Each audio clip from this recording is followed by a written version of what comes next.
everyone, today we're going to take a look at The Princess Bride on 4K Blu-ray. In this video, I'll do a quick unboxing, walk through the specs, and I will give you my thoughts about how this movie presented in my home theater and my thoughts about the movie itself. Here are some movie specs. The Princess Bride was released in 1987 by Act 3 Communication. This 2023 remastering is by Criterion.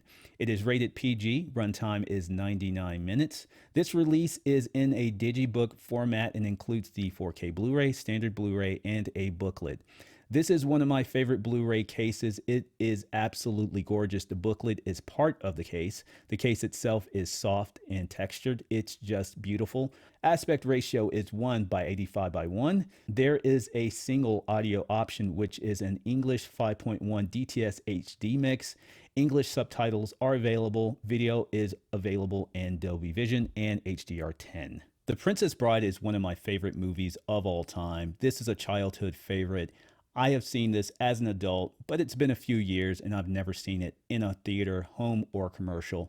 This movie is as great a watch as I remember. Watching in my home theater was just a joy. I watched it with my wife. We were completely into the movie from start to finish, laughing, quoting lines, just having a wonderful time. Casting is absolutely perfect across the board. Everyone delivers. Everyone owns their role.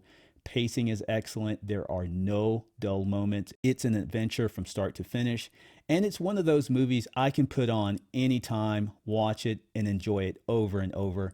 The movie is a 5. This is the first Criterion release to enter my movie collection, and I think they did a fantastic job on the restoration. I periodically checked the bit rate. It was consistently between 65 and 70 roughly, which means not only is there good information in what's hitting the screen, but from frame to frame and scene to scene, the quality of what is there is consistent. There is a decent amount of grain in this movie, but it stays controlled. It didn't look like it was fluttering or dancing around. It was originally shot on 35mm film. This 4K restoration is sharpening the picture, but it's also pronouncing that grain a bit more for me. It's fine. I get it. It's part of the movie and I like the look. There aren't a lot of really dark scenes, so black levels don't dip super low. Colors lean neutral, not super bold or vibrant. It's not good or bad, just how the movie was made. The shots themselves were filmed well.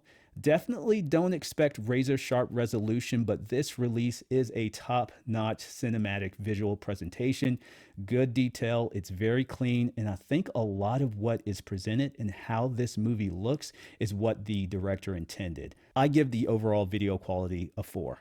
Audio is a 5.1 DTS HD mix, and it's good. Very clean, very clear. Dialogue, the score, and all the effects were well balanced. Dialogue wasn't getting lost when the score kicked in. The effects were either subtle or aggressive based on what the scene called for. I thought it worked. I always want a good Atmos mix. We don't get it in this release, but I still thought the audio was good. I would have preferred a bit more from the sides, rears, and overheads, especially the fire swamp scene with everything that could have been picked up in the background. It was good. I'm being a little overly critical. This is not a bass-heavy movie at all, so all the subwoofers out there will have a pretty easy day with this one. Overall, audio is good. Again, the big highlight here is how clean and full it sounds up front. I give audio a 3. This movie has a special place in my heart because it's one of my childhood favorites. It's a story that really has everything: romance, humor, adventure, action, drama, and a few fairly dark moments. I really enjoyed it, and it was especially enjoyable in my home theater, presented incredibly well from the movie itself to the physical case it came in. If you're a fan of The Princess Bride or thinking of gifting it to someone who is, get it. It's a must-have. I highly recommend it. If you have any questions or comments about this movie, please leave them in the comments section below.